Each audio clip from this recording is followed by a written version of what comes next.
give us a lot of flexibility to be experimental and create storytelling through images.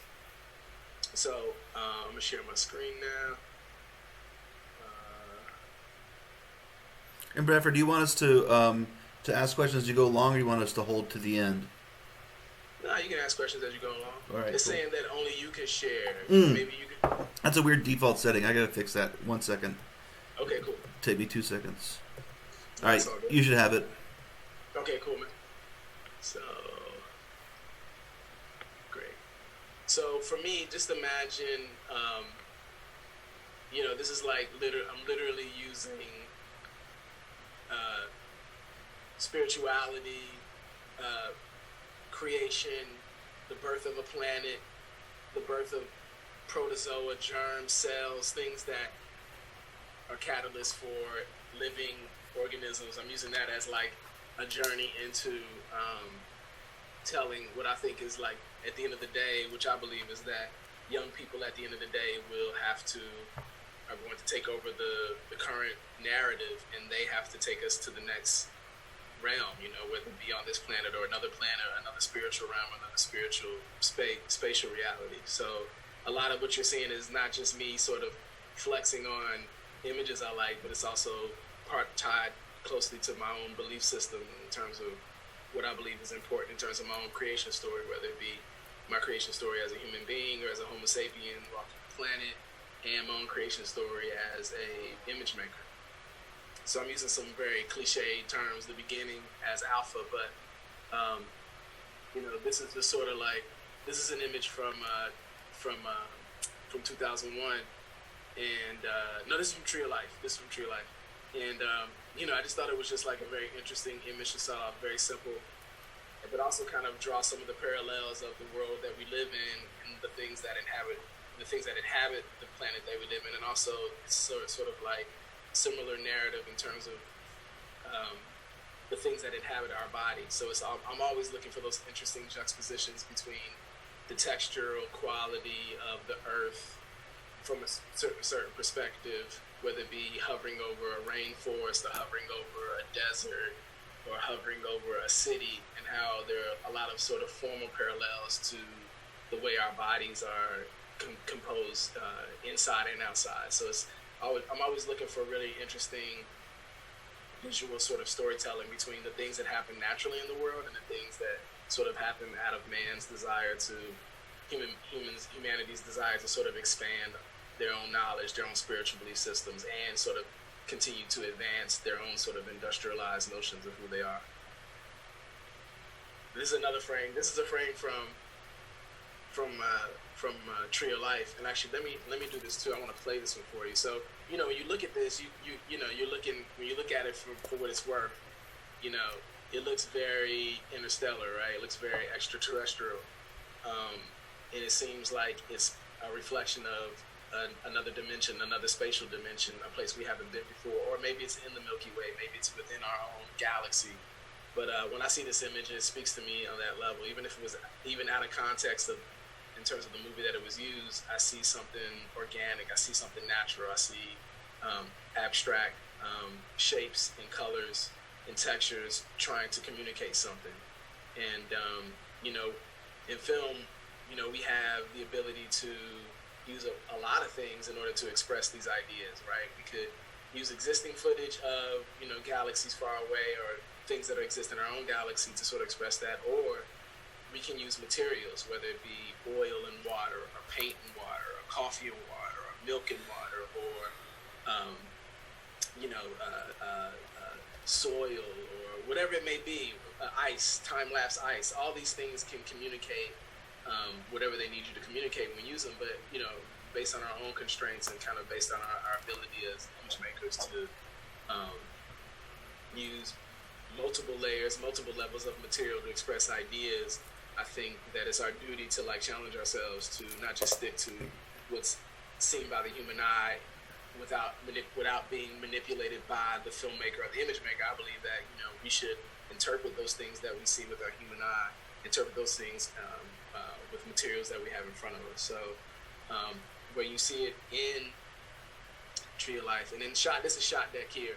So I'll come back to it so you can see how it's used. but you can create your own little deck on it. I use one called Emerging Tech, and when I click on it, they actually give you the option to look at them as just single frames, or they give you the ability to look at them as motion picture frames. Let's see. I'll play this one for you.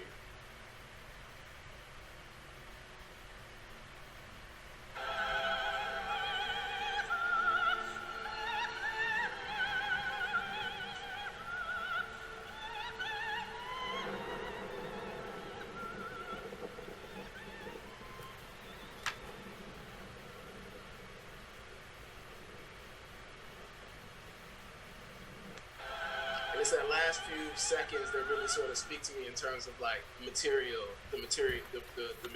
reality of the image, right? So that's clearly something like lava or fire and water trying to communicate something about the folding of time, the folding of space, right? A supernova, the explosion of a supernova. Those are all kinds of like metaphors. We're using materials that we have access to sort of communicate metaphorically things that happen in the universe. And so it was really inspiring to see Tree of Life be able to take in that film, start off with something very mundane about the life of a young person, and then the death, the death of that person, and really look at Terrence Malick sort of rewind time, sort of start with why we love each other, why the planet loves us, why we care about the planet, and how human beings develop relationships, and we mourn and we have our own feelings about one another, our own sort of specific level of attachment, and how that is communicated really interestingly in that film. And he breaks time in an interesting way in that film, and sort of goes back to some really fundamental things about telling this creation story. So I'm using that as like the beginning of the parallel of the planets eclipsing a star, and it has a parallel sort of story in terms of our eye and what we see. And if you look deep into our eye, you can see the same sort of structure, the same sort of shapes and forms. And the same thing here, this is some interpretation of time and space, but it looks very organic. If you look into my eye, or you looked at my elbow, you see something similar to that, and reflected on my body is also reflected in space. Again, something in the solar system, it looks very, extraterrestrial, out of ordinary is things that if you did microscopically, if you looked at a piece of bacteria, you would find similar shapes and forms. So it's just about we are made from the things that are around us, and that we are a reflection of the things that are around us. Again, I'm just building a certain mythology, right? As I go through these images, I'm just kind of spitballing and freestyling a little bit about what this sort of story could become. And then at a certain point, something out of nowhere hits the planet and creates this ripple effect, right? Whether it be a hurricane or a meteor, or just sort of getting back to the Big Bang Theory, or whatever it is you believe in, a sort of cataclysmic event happens. And it's not just enough to say it happens, but when we tell stories, we actually have to show how it happens. And our interpretation of, how we see that on screen is based on our interpretation of what we believe. And my feeling is that there is no right or wrong. There's just only our story, the story we want to tell about this shift in time, this shift in, sort of interplanetary reality, how that happens. So I'm sort of just giving you an image, or sort of developing a mythology, a sort of stream of consciousness in terms of images on what that mythology could be. And then I kind of get into, this is from Tree of Life again, but then I kind of get into Sebastião Salgado's work.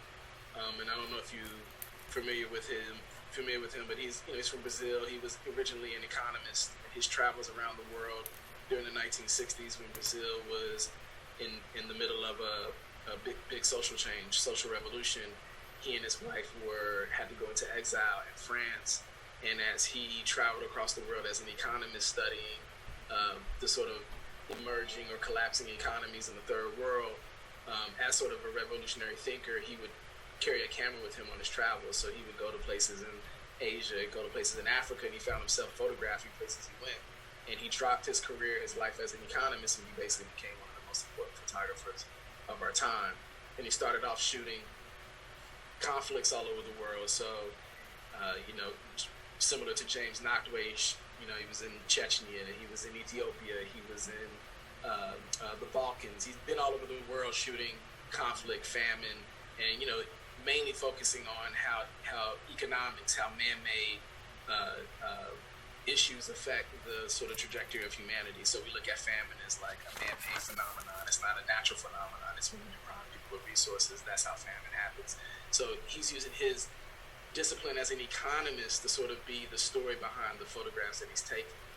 And what happened was, and I won't take up too much time to tell you this, but there's a film that we actually recommend called Salt of the Earth, which is basically a documentary done by Wim Wenders about him. You can see it there, but I'll give you sort of a brief story about he, after shooting all this conflict all over the world, he really lost faith in humanity. And at a certain point in his journey, he and his wife were allowed to return to Brazil after having children abroad. They were able to return to Brazil, and the land that he grew up on in Brazil had become a desert. He grew up in the rainforest, but that land that he grew up on, which when he was growing up, which was a rainforest, had basically been deforested so much that it turned into a desert.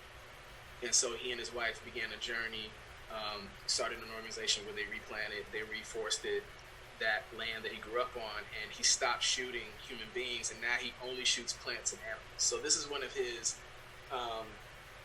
which now has given him a renewed faith in humanity, because he took things into his own hands, that as much as we destroy the earth, we can actually we can actually restore the earth. We can be a restorative force in sort of the depletion of the earth's resources. So his story is like the answer to all the questions he had about sort of the diminishing spirit of humanity. His answer was to reforest something very personal to him, which was the piece of land that he grew up on. So this is one of the shots that he shot on the land that he reforested with he and his wife, which at some point was a desert. But for me, it has that quality of being very cellular. It feels very space-like, and so I love the way he's drawing parallels again between things that happen in our body as a natural world, as its own sort of natural phenomenon, and things that happen outside of our body on the planet that we inhabit. We mirror each other. We have very similar formal, textual qualities. And just check how he uses deep depth of field as a way to bring everything into focus, sort of the infinite space. He doesn't prioritize one form over the other. He wants you to examine all forms there. So I'm using his image as if the Big Bang Theory happened and it created a big crater.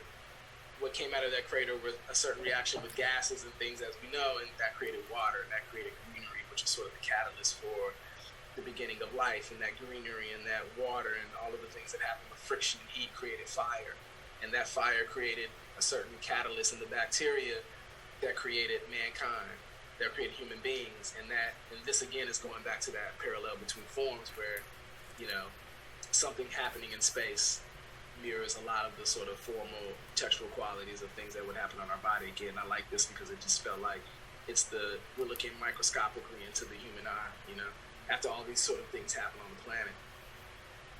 And then I, of course, go back to 2001. This one is from Tree of Life. That's from Tree of Life. This goes back to 2001, where it's like something happens, some formal reality, some rigid formal reality sort of breaks the rigid formal reality of space, and the sort of natural reality of space sort of softened by those clouds. The rigid formalism of humanity, industrialized humanity, sort of like eclipses the natural sort of formal reality of the planet. So again, I'm using a symbol, a form, as the creation of human beings, the creation of things that walk on two legs and have two lungs and a brain and think about reason in a particular way. And for me, this is that shape doesn't have to be of that time. Of course, in 2001, Kubrick was very loose with that, and I'll close the lookbook with it. But he used the form as an extension of many things. But the thing that always connected to me was like the sort of like persistence of humanity, the introduction of humanity, sort of rigid man-made forms. And then again, I use another Salgado image where you have life, a certain life form begins, and it inhabits the earth in a very prolific way, and it has to now have a relationship, a natural, harmonious relationship with the natural world, which to me is sort of exemplified by that old cinder cone in the back. And again, when you look at some of the textural, infinite textual quality of the image here, and we put it up against an image from space, you have two things that mirror each other. You know, you have the mirroring of life in different spaces, but still inhabiting the space in a very graphic way. And for me, this is kind of like the bending of time. This is sort of like you don't know where the top or the bottom is. And I think, you know, when the earth is able to thrive in a way that it would naturally, those lines, those boundaries, those horizon lines, those things that we create as humans are more blurry. And so we don't know where the beginning or the end of the story is. And I think, again, getting back to sort of technique and style and the way we approach these things as visual storytellers, how we approach the mythology, I think Salgado has a very persistent, profound way of using deep depth of field, using the foreground element is as in focus as the background, because for him there is a symbiotic relationship between humanity and things in mammals, plant life, animal life, the way we inhabit the planet together, the way the planet thrives and moves based on our relationship with it. So it's not about a human story in the background as a spatial story or a planetary story. It's a one harmonious story, and I can see he's using depth of field as a way to sort of express that. And then out of this massive rendering of natural life, man appears, but man is still this thing that has to wrestle with the massive nature of life, right? And so it's just a human, on a sort of, I'll draw on it there, you know, just on a human scale wise, you have all of this information, all of this stuff here about the planet we live in, the natural world, and man is still just this very small story in that textural story. And so this for me was a frame, another Salgado frame that said a lot about just the emergence of humanity and how when we first emerged, we were still morphed by the natural world, which we now know isn't so necessarily so true. We find ourselves building cities bigger and bigger and destroying the planet more and more. So this is about what it could have looked like when we first appeared. Hey Todd, if anybody has any questions, I'm super happy to. I'm. But maybe not. This is one of those moments on Zoom where you're like, "Am I talking to myself?" No, we're here. I can breathe heavily into the microphone if you want to. No. You have flow, so I'm letting you have flow. Yeah, I'm gonna keep flowing. Because it's almost over. And then this is again in this mythology that I'm building, one version of man. Humankind actually tries to become that which surrounds it, right? So instead of being a human, it wants to become a plant, right? So now you have that narrative in the mythology where the humanity hasn't developed culture per se, or hasn't developed reason. It hasn't developed an agreed upon symbols where people gather together and create culture. What it does is that it just tries to create the least amount of friction with the nature that surrounds it. So in order to do that, it tries to become one with it. It tries to become it. And that's just sort of, again, part of my mythology. And I'm trying to develop and figure out what image to sort of express that. Whether I have this kind of frame in the film, or whether I literally appropriate this frame and put it in my film, or I just use this as a starting point for frames that I'll make in the film or the story I'm telling. It doesn't really matter now. What I'm just trying to do is give people an understanding of what the story arc is, what the visual story arc is. I love this frame by Salgado again, just because you don't see the face, you don't see man's face, you don't see humanity's face, you just see the body parts. And again, it's just about how do those legs trenched inside the mud, stacked on top of one another, resemble this, this being the leg, in the frame, this tree, so how do we, again, trying to draw those parallels, those textural parallels, those mirroring textures that appeared all around us, and how we have a harmonious relationship with one another. But I also want to say that this image is about humankind's persistence to use the planet for everything it has, but not restore it. And so this is a tricky image, because this is in Brazil, and these are mainly men digging gold out of the ground, and you think this is an image from turn of the century, but this is in the 1980s in Brazil. And I'm sure some of you have seen. I'm going to show you the next photograph. See the next photograph. That's a larger scale of this image, but man's clearly inside of the earth, trying to pull everything out of the earth, and sort of has betrayed, in my mythology, has sort of betrayed this relationship. This sort of interpretation of it is now seems to be less harmonious and more destructive here. But still, mainly I'm celebrating the textures here. I'm celebrating the sort of the similar strokes. And then you pop out for a wide, and for a minute you think that that's, you know, you know, what I love about these images, that this one specifically, is that you have to blink twice before you realize what's happening, right? When you first look at it, you're like, are those penguins? Are those ants? Are those bugs? Are those insects? What is that, you know? Is that a microscopic shot of a piece of bread? Or like, what is it? And then you realize, no, it's human beings inside of the earth trying to get something from it, you know, and you know, whether the earth betrays us and collapses on top of us or poisons us or does whatever, that's a story we have to figure out. But again, just trying to advance the story of humankind going from this harmonious relationship where it strived, or it wanted to be, it admired the beauty of nature so much that it wanted to be it. It aspired to be it, where that got broken at some point and turned into man literally taking from, extracting from, pillaging from the thing that it loves so much. And then at a certain point, again, another Salgado image in my mythology, the earth turns on man, turns on humanity, and sets ablaze to all the things that it wanted to extract from the earth. It sets it ablaze, and humankind tries to save itself by trying to save the resource that it began to love more than the actual planet itself, the more holistic relationship it had before. And the planet decides that it's just going to burn the stuff that humankind is trying to take from it. It won't allow it to have it, so it just burns it. And it's sort of now it's that story of betrayal, right? That story of the many versions of it. If I can't have it, you can't either. There's all these other things that start to develop in conflict and story arc that you have to tell in your story. You don't have to, but it's interesting to tell in a story. And what does it look like visual? And what are sort of the visual metaphors in this? Obviously, this isn't what's happening per se in this frame. These are Saudi oil fields that are burnt. And these are men from Texas that were sent to put them out, and he virtually could not. And Salgado talks about when he was shooting this, how hot it was. It was just like being in hell. And how he regretted leaving because he just was getting so much incredible footage. But he had to leave. His duty was to leave. But that's simply what it is, right? But underneath, there's another story being told, and this is the story that we have to insert into this image. And this is kind of the mythology that I'm trying to develop. And then you get into, like, you know, at a certain point, we're ignoring what the earth is telling us, which is stop mistreating me and honor me, and let's go back to the original relationship we had, which was much more harmonious.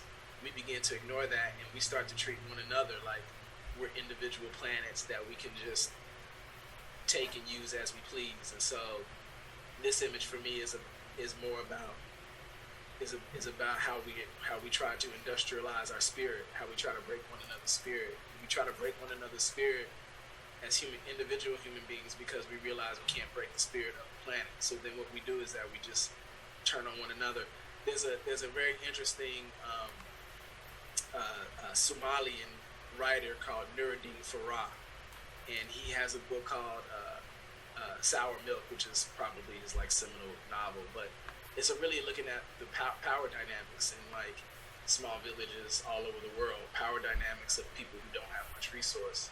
And one of the things he said, he talks about in one of his lectures that I went to is that, you know, the way power dynamics break down amongst humans, animals, and the planet are, you know,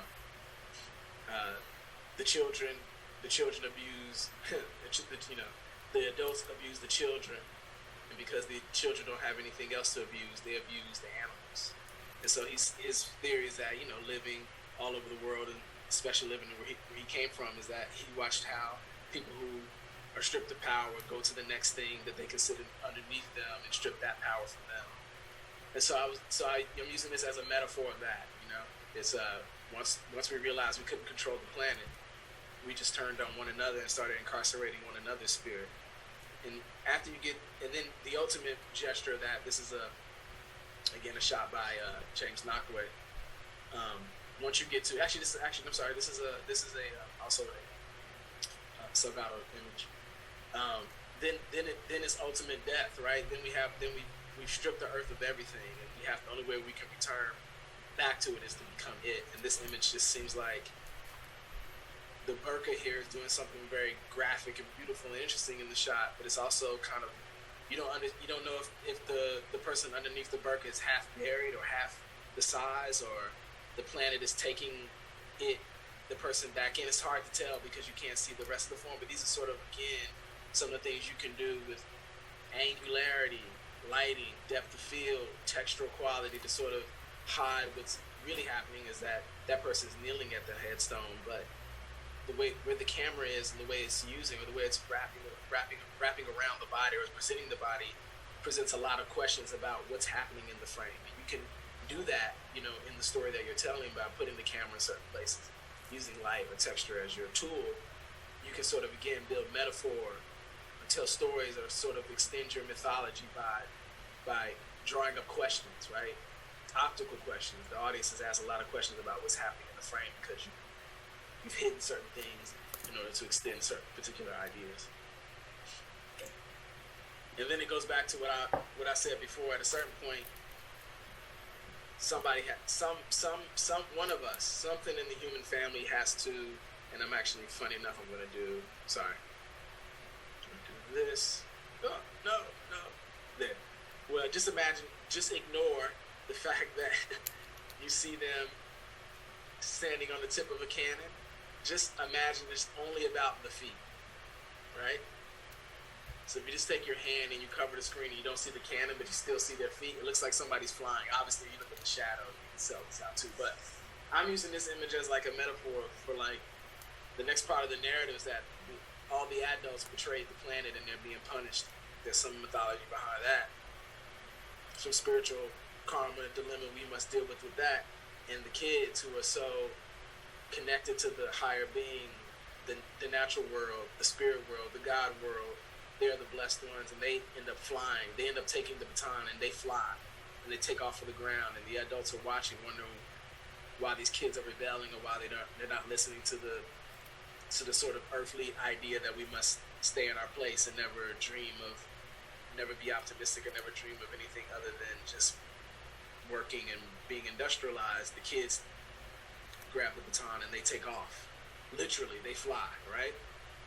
And the next image is the end, which is when they take off, they'll create a new mythology. They create a whole new science, a whole new spirituality for themselves that's anti-industrial, right? And I'm using Josh Shaka Sound System, and this who's a sound system DJ from London, who's Rastafarian, and you can see there clearly there's a picture of Haile Selassie there. You can see this group of folks gathered in the back. But you look at a spiritual belief system like Rastafari, you see people who are anti the industrial world. They're anti-industrial food. They've created a new god for themselves from a land that's birthed from a land that they consider to be pure and not industrialized, which is Africa.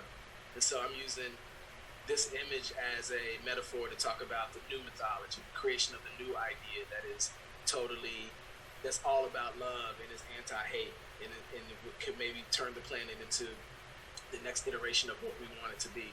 I'm also looking at this image like, how would sound play out in my film, right? If I was creating this film, Josh Shaka Sound System, which you should all look up and listen to. He's got plenty of CDs on iTunes. He calls it the base culture. So it's all about catching into the central chakra, the lower chakra, giving you that spiritual feeling there, working the higher chakras of the higher consciousness, dropping into your belly where we feel our hunger, our thirst, and that warmth. He's using bass as a way to translate these spiritual sounds, these extraterrestrial sounds, these spatial sounds that we saw in the beginning. What he's doing is he believes he's collecting sounds from the spirit world and bringing them to us. I'm using these ideas, this image, as a way to sort of say that at some point in the mythology, humanity takes over and brings that love, that harmonious relationship between humanity and nature back into the picture, which is what Rastafari is about. And you can use any of the spiritual systems, and none of them to sort of express this, but this is what I'm using to express how I would communicate these ideas in the film. And then ultimately, going back to 2001, then it goes back to how we see ourselves, right? And what we once we get past that very natural spiritual relationship between humanity and the earth, then we kind of go back to the beginning where our formal reality, things we have created, are revisited by the very rigid reality we created, which is more a representation of our spiritual ideas, our spiritual being, which is represented in the black obelisk or the black void in 2001. Is now we must face it again, right? We've created this, highly crisp, industrialized, adorned world, but the thing that really is our refuge and the place that we need to be is just sitting in the room with us, and it's very rigid. It's a void that collects light and doesn't give it back, and it's about us facing ourselves in my mythology. And then I use an image by Ming Smith, one of my favorite photographers, who loved to photograph Sun Ra. And obviously, if you don't know the story of Sun Ra, as a jazz musician, and was the pianist for Duke Ellington. Duke Ellington changed his name to Sun Ra, became one of the most incredible, most important jazz musicians of our time. He's now passed away. But he went, he created his own community in Philadelphia. They had their own set of mythology, and they believed that they were not of this planet, and they came to the planet to liberate our mentality, liberate our consciousness of who we are, and take us literally to space. One of his favorite songs was "Space is the Place." So again, getting back to that Shaka sound system idea of sound and how it communicates the narrative. Again, using humanity doesn't see itself as humanity is anymore. It doesn't even see itself as a mirrored reflection of nature. It actually sees itself as a spatial being, as an alien kind that has to go back to a home in order to start a new narrative. And this is that, like Nirvana, for me, this is an image that sort of represents once we take that leap like the children did, and we start to fly. And I'm using the cape and the sparkles as like a textural representation of the wings and that sort of extraterrestrial spatial space. Once we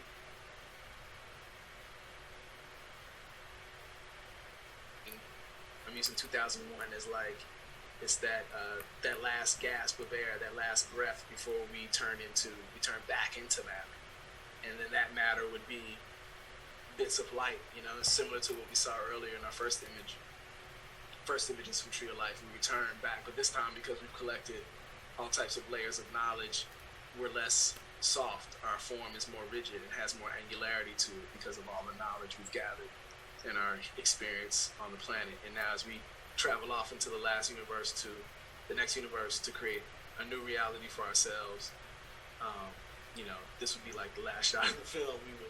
It would be the infinite journey into the unknown. And then once we get to the unknown, we settle on our less rigidity, and we go back to being cells, right? And the new reality, the new theory for ourselves is that, we must again create that harmonious relationship with one another, collapse ourselves into one another to create the new consciousness. So anyway, that's just me flexing on how a lookbook comes about, right? Like I just made up some stuff in my head, but I clearly was looking for visual references that could sort of manifest that in a lookbook, could be manifested in a lookbook, so that when you are out creating material, in whatever space you're doing that, you're doing it with images in mind. Which no matter, I don't care if you're shooting things, if you're doing stuff for AR, VR, theatrical presentation, looking at it on the TV in your house. We are all essentially thinking about we're all dealing with motion picture. We're all dealing with some form of persistence of vision. We're all filling in the gaps between frames, right? We're still essentially all in conversation on this call because I'm not going to cancel yet, cool, 1 second. I just want to go back to shot that.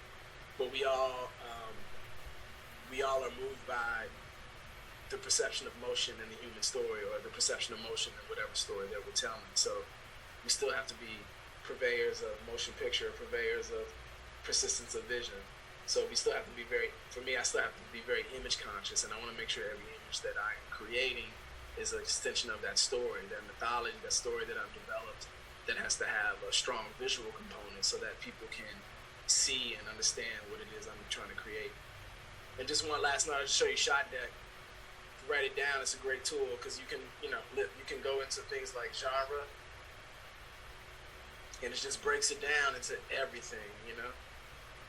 That's the things, right? You look at it, you click on family, and it's like, what are they going to aggregate from that? And literally, it'll draw. Oh, let's see how long it takes. Oh, sorry, I'm not logged in. Sorry, 1 second. You're not logged in. Let me log in.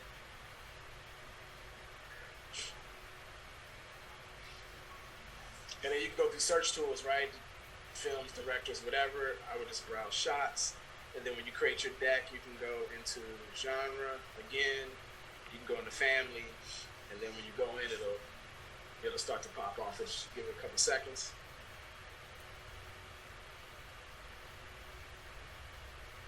As you can see, there's like too much material. There's 36,000 frames from action films. And they're all very high quality, high resolution, and some of them even have short, clips that you can look at. So there's goodies. It's just a search engine for movies, and it just goes on forever. I mean, it's just tons of stuff. You can look at color, sepia, black and white, whatever. You can look at lighting, which is great.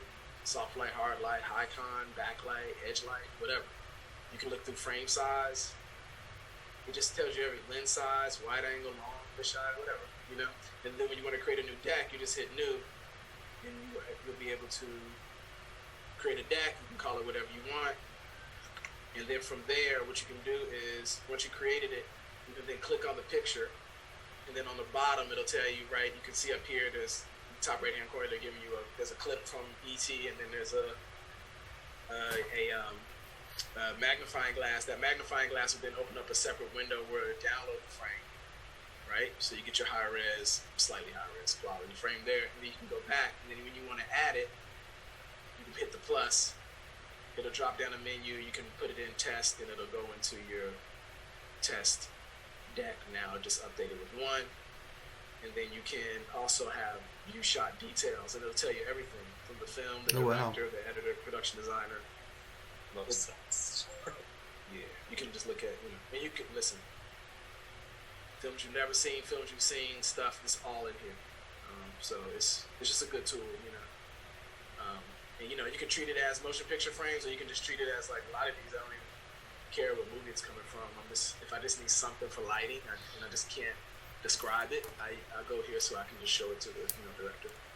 But then obviously, Google Photos. I mean, nothing better than that, right? You grab it, you take it. If you can't take it, and you put it in your lookbook, and you just search by whoever you're interested in. Is your shot deck public? It can be public, and actually you can at a certain point. Let me show you something. The public part of it, I think he's still working on, but let me tell you how it does it. It does. It can then do.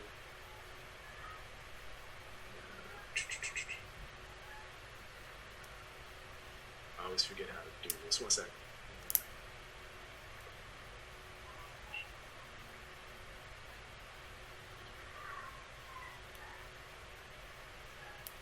Okay, right, here you go. So, what you can do is, I think share. There you go. You can either do share, see where the merge tech is, or you can then download. They give you an option to export it, and then you can export it obviously as a file, PDF, and then it asks you what quality. You can put it out that way, and then you can share it. Also show the Excel photos. That part I'm not quite sure on. It's not, but I know he wants to make it where you can, it can be live almost, right? Where everybody can kind of add to it. I'll ask Larry. Like I said, you can see up in the top, it says beta. He's very clear. He don't want you to think it's final. It's a great resource. You know what I mean? It's like, it's insane. It's always great to search. Like I said, I don't always use, and I can show you. If you don't mind, I'll show you one more. Sure. Book. I'll show you the lookbook from Selma. But the lookbook for Selma isn't all motion picture. It's, hopefully there's very little in every lookbook I do. There's very little motion picture reference, but I'm using paint Pantones, still photographs that I love, painters like Charles White. I'm then going in and I'm showing folks how to, like, for wardrobe, I'm saying to them, well, I want the palette of my film to be very monochromatic, I want these sort of colors to come out, these browns, but I don't want it to look like a sepia film. So we kind of have to think about bringing things like cyan in order to create color balance, and then I end up putting a little thing here for myself that's actually added by me, just to show you when you add these kind of colors, you can pull off these sort of monochromatic overtones by adding little pops of cyan, et cetera, et cetera. And then, with something like Selma, it plays itself out. You'll see in our test, when we shot the test, it's very monochromatic, but when you look at it, there are bits and bits of color, the cyan that's here, in order to sort of, play out what we love, which are, creamier shirts, creamier dresses, brown skin tone, muted dark colors, with a little pop of primary here and there, so it's not an overly processed image. So those are also things I think about in the lookbook. How does he get the data about, like, the lens and the colors and all of that info? Well, like for me, he did all the films that I did. He actually did all for me. He just called me and asked me. And then I think other stuff is like, there's some public. I guess some of it is public, and then there's a lot of him just aggregating. You know what I mean? And actually, if you think about it, if you look at it, some of it doesn't even have, like, I don't know if it has focal length, much focal length.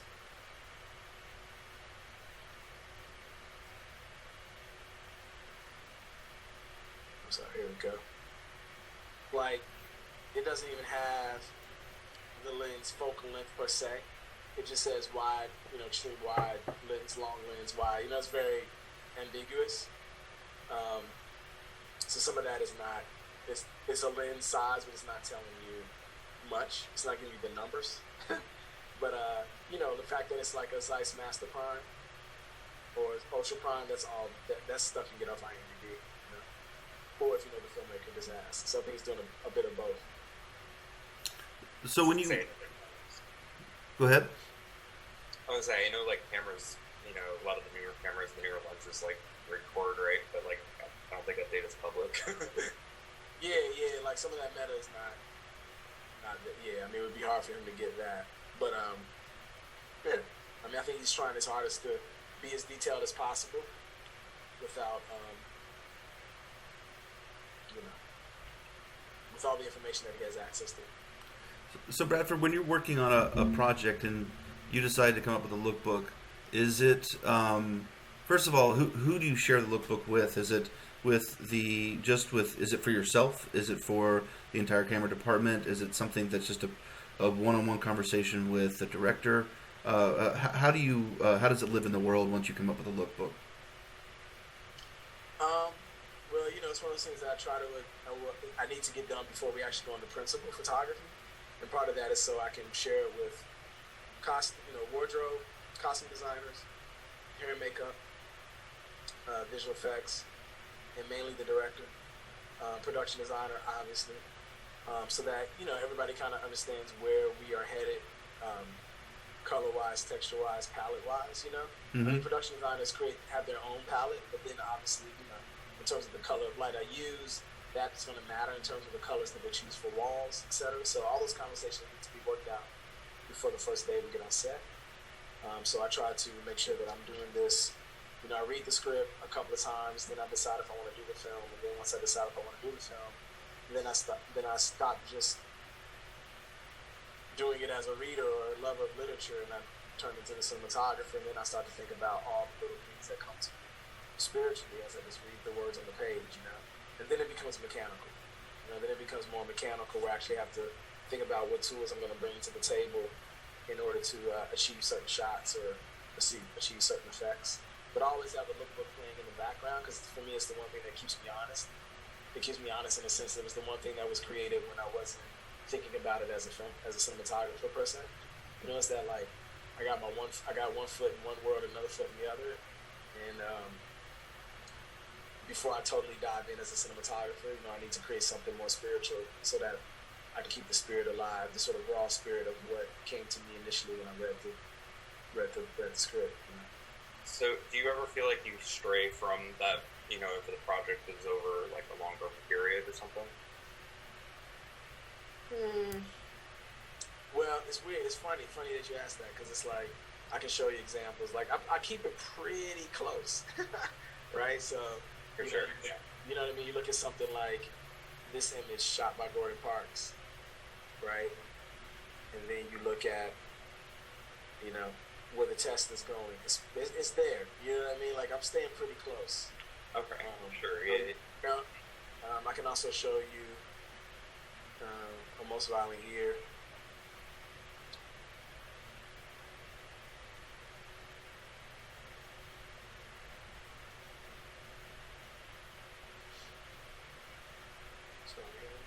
So you never doubt what you initially put out, basically.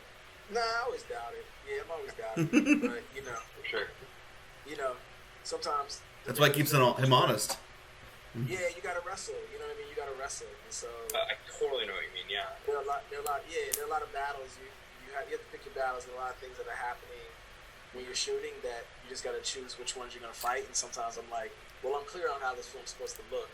There's always discovery, right? Because it's an organic living process. You're gonna undo some of your hypotheses or honor them throughout the process.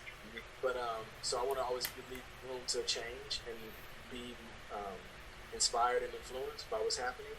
But one of the things that I want to like put it in the bag and put it to the side is like, you know, the lighting.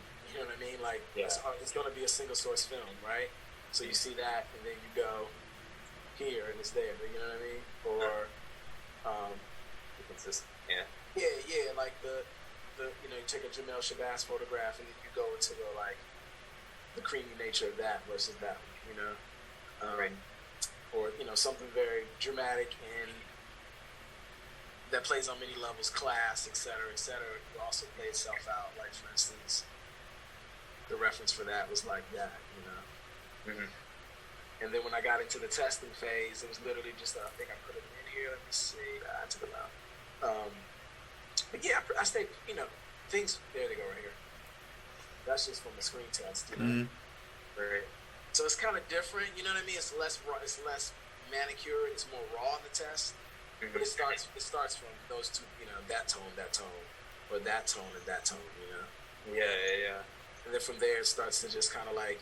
Start to talk about lighting, the broad strokes, and then you know, hopefully, it presents itself in the film. You know, so the lighting, composition, framing, you know, those tools are all influenced by a spiritual theme or something.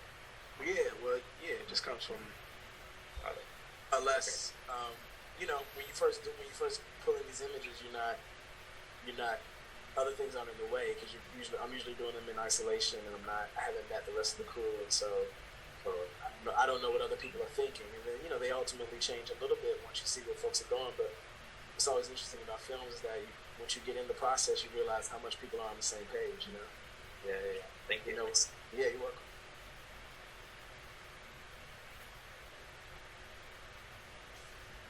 That's really cool. Yeah, I'd only previously scrolled through them, but we didn't have any real discussion of the lookbooks you had given before. So appreciate giving context. It's good to know that that's something that's like an initial gut reaction, and that's kind of how I want to lead. You know, a little like right now we're thinking about themes and tones, and you know, the brainstorming session we're going to start yielding more finite, more tangible kind of components that we need to start, you know, sourcing and resourcing. So keeping a personal connection and doing a gut reaction will be the way that we guide the brainstorming today by doing trying to relate every single thing that comes to us with some sort of personal story and a gut reaction to give it that connection. There it is. But that's pretty much it. And this Ain't the Body Saints and Selma, it's all up on the Dropbox. So if you ever want to, yeah, I have these on. I'll share them in the documents Slack channel. I'll convert this one to a PDF so we have it for both platforms because I think it's a keynote right now, and then you guys can have that as we go away over the over the week and work on assignments. So this is the idea was creating within constraints. Might sound like a negative thing, but it's actually we have the ability to do almost kind of anything inside these game engines. We have all these resources. It's there's a lot of it's free, and a lot of it's just time, right? And that's something that some of us do have things with. So to really get people creative, sometimes it's worth giving parameters that limit you, so that you can really react with gut reactions and fold those into your inspiration, because like anything can do anything with unlimited resources, and sometimes you see when people have too much money or too many things at their fingertips, they lose some sort of personal vision because it's hard to have that stamp when you can do anything and you're not really reacting, you're not giving yourself at all the times. Right. So I had that's why story is, that's why I always use story as like my anchor, you know what I mean, instead of trying to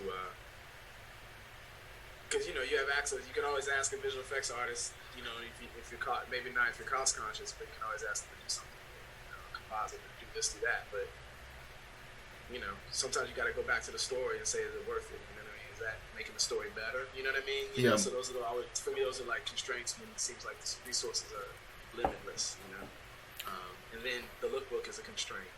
Like when I'm getting too far ahead of myself, I always have that as a way to say, these are the boundaries. You know what I mean? Like I can flip around and bounce around in these boundaries, but I have boundaries. Like this is where I need to stay inside of this before I get too far away from the story. So that for me are like, those are like the initial constraints, and then there's also just resource constraints, which also we all know, like when you have those limitations, they yield a certain kind of artistic expression. When you have a lot, sometimes it's like it's hard to bring closure. It's hard to make a decision. It's hard to like find that thing, that particle that really speaks to you. But when you don't have a lot of resources, you have to really focus in on what you have and really use it to the best of your ability. And then out of that, it's what we have, what we always call in film, sort of happy accidents. So that's why it's good to go through like a blue period where you limit your palette, right? That's it. Yeah, totally. Yeah. Take away the brushes, take away the filters. We need a Photoshop that like every day removes different features randomly. Cool. Yeah, I like that. Yeah, that's cool. True growth right there. Yeah, it is. So you would when you and I discussed this and we had come up with our theme, which right now again is more of a tone poem than like a very concrete directive, which we might tease into by the end of this class session when you have to go away. But you had mentioned wanting to discuss a little bit about Jodorowsky's Dune, and I put an inspiring quote from that in the syllabus, where it's an excerpt for 3 minutes about him saying, "Get away from the idea of money. Money corrupts a lot of these ideas. Get back to earnest ideas and kind of like a idea of evolving beyond the day-to-day constraints, but to create something truly sublime." I guess sublime is where he's getting to, beyond just the individuals. What was it that drew you to Jodorowsky's Doom, and was there anything that you wanted to, if anyone had a chance to go see that, it's a fantastic documentary. It's extremely important, not only the documentary, but the fact that this director went through the process of creating a lot of the initial concept art for the adaptation for Dune in 1975 or mid-70s, that didn't actually become a movie. But I just wanted to see if you want to talk about what do you think is important about that for their perspective. Yeah, well, before he wrote Dune or created the book for Dune, he did 2 films called El Topo, and he did one called Holy Mountain. And he made them in Mexico. They were like seminal pieces of independent film. So he was already a well-established filmmaker. People really respect. He had an opportunity to sort of like elevate the craft and elevate the situation by doing something bigger, based on the Herbert Miller books, which, by the way, he didn't read in order to make Dune, which is really funny. But you find out the documentary, like, I didn't read the book. Why would I read the book? Yeah. Jodorowsky's a super interesting cat. But I think there's like 2 stories to be told by that documentary. One, which is he clearly had constraints, which were he had to figure out a way to. He didn't have money for the film, so in order to like get somebody to finance the film, he actually felt like he had to make the film before he made it. So that's how the book was created. And the book was a book of. He basically storyboarded the whole film before he actually presented it to the studios to get funding for the film. And the constraint of not having the money and not having all the things, all the toys or access or the stuff that like we take for granted, like he didn't know he was going to make the film, create a specific kind of constraint where he was able to be very creative within a certain kind of box, you know.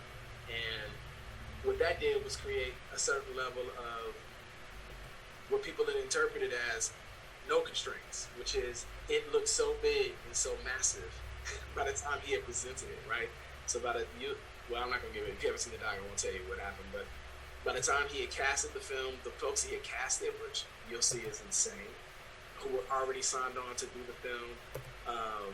You know, he already had Bannon on to do the film. I mean, all those folks that went on to do, you know, Alien, Star Wars, all those visual effects folks went on to.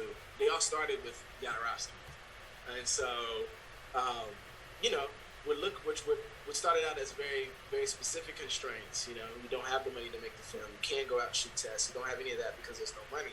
He made the best of the situation and sat down with an incredible storyboard artist whose name I can't remember, and they made Dune. Was it Geiger? Not Geiger, but Geiger was there. You know, Geiger was there doing all the original concept art. You know what I mean? So like I said, everybody that like went on to do all the other bigger films later were there with him. They started off with listen, they were all artists in their own right before they met Jodorowsky. But in terms of making a film, they all started with Jodorowsky. Then they went on to make Star Wars, et cetera, et cetera. So I just use that as like Jodorowsky is like both sides of the coin. It's like no constraints meant that he imagined that he was going to make a film. He made a film with the constraints. He made a film that was totally unmakeable. He wanted to make a film that was unmakeable, and he did that because his imagination. He was able to do that because when he had constraints, his imagination was insane. It was just, it was unchecked, which is the beautiful part. And what I imagine is that if he was able to have made the film, he would have had serious constraints that he accepted. Yeah, right? I mean, that would have yielded something.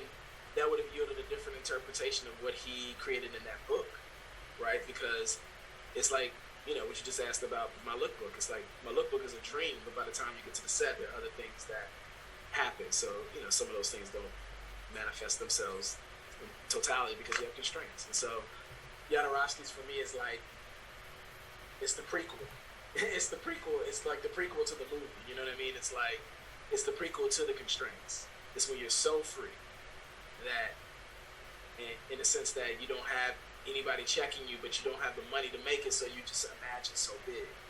And then you get the money to make it, and once you get the money to make it, then the constraints start to play out, and then you have to sort of taper your vision. It has to become more and more humble.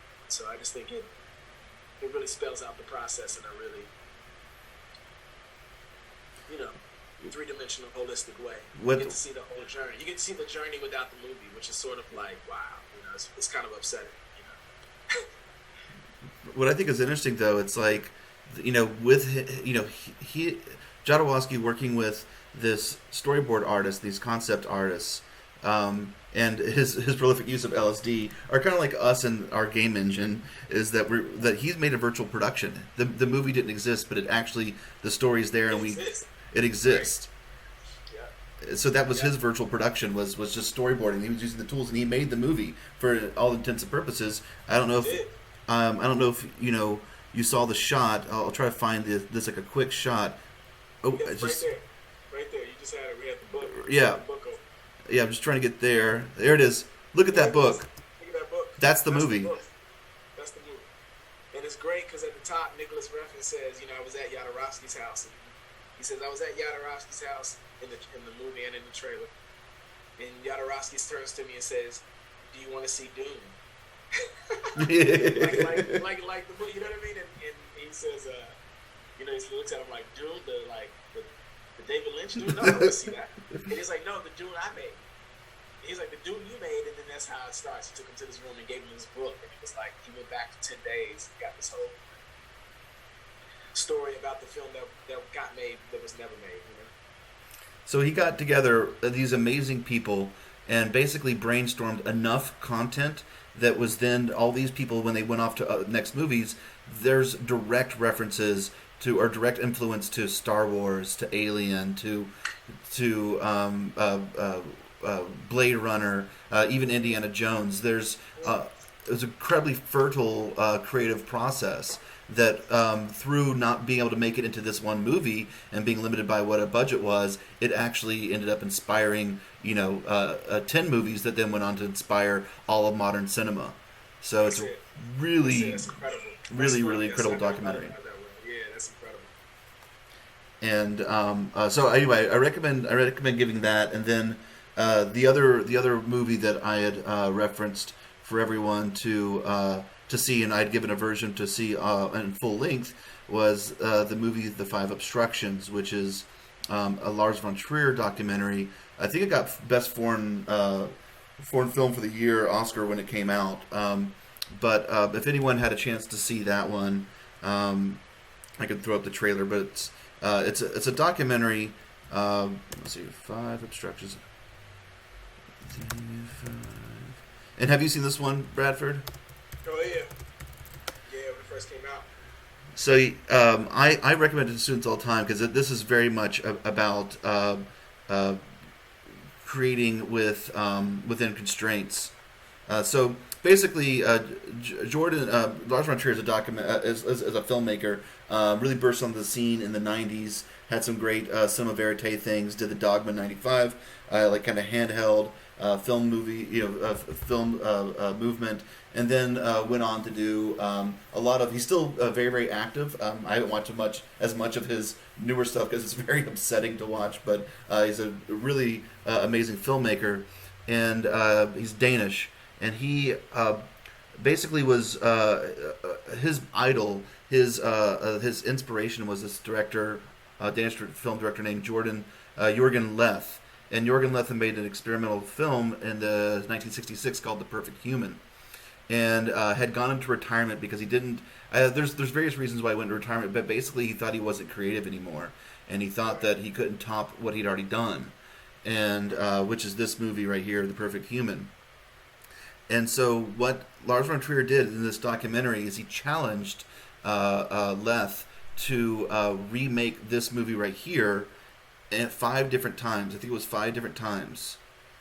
But with considerable constraints each time. I'll put a link so you guys can watch this movie later on. I want to go back into see if I can find maybe a trailer that goes through the different styles. 1 second. Obstructions trailer. All right. So what he did was he made him remake this movie 5 times. Against his own will many different times. And like the first one was he had to go to Cuba. He couldn't have a shot that was longer than 12 frames. It had to have a certain song. He had to do a different version. This time the whole thing had to be rotoscoped. He had to here we go.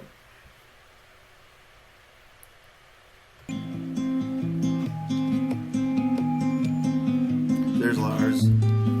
So like this is the scene from Cuba. There's the rotoscoping thing. He had to keep on remaking this movie, and what it did was it re-inspired Leth into creating movies again. We want to see and that's just kind of the idea. Like we're not really giving you constraints. It's just the idea of thinking creative as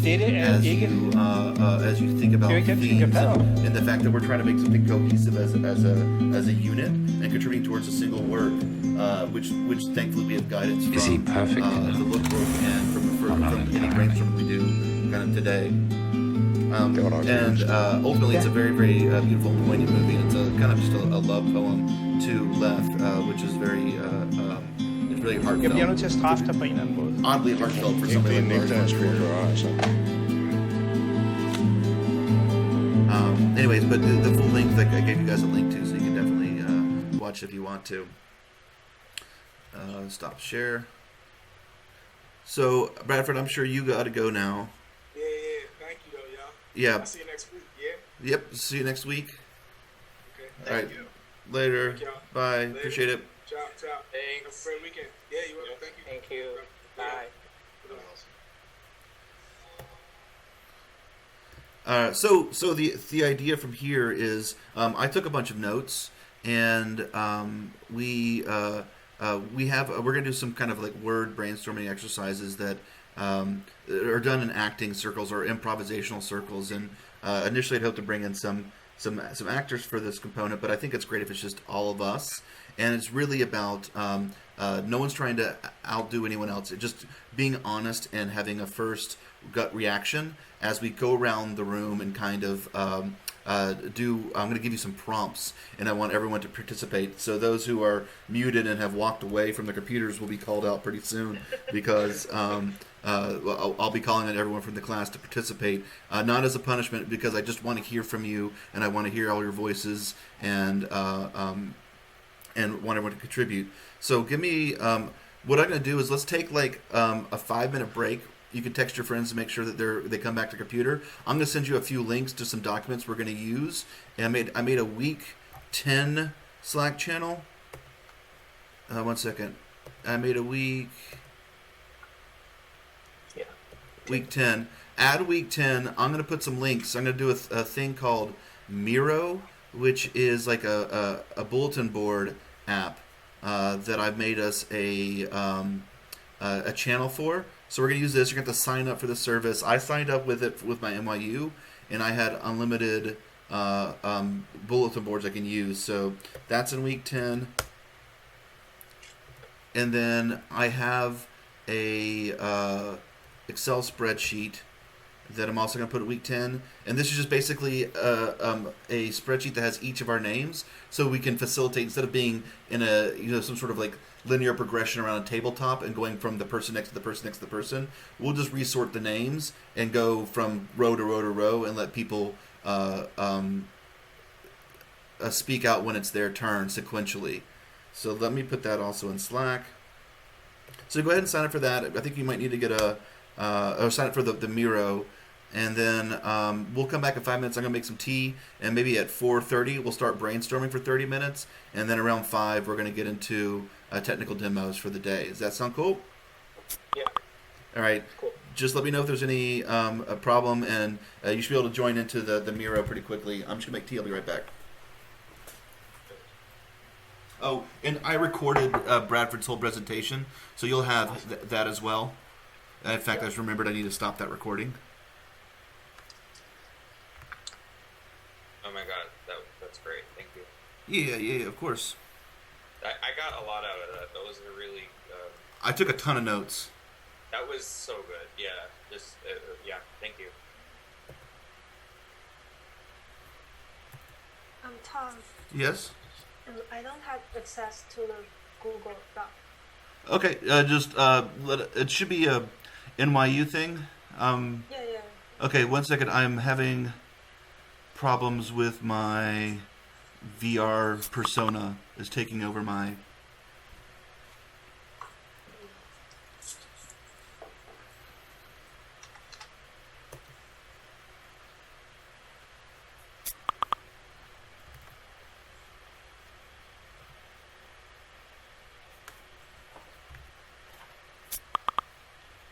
Yeah.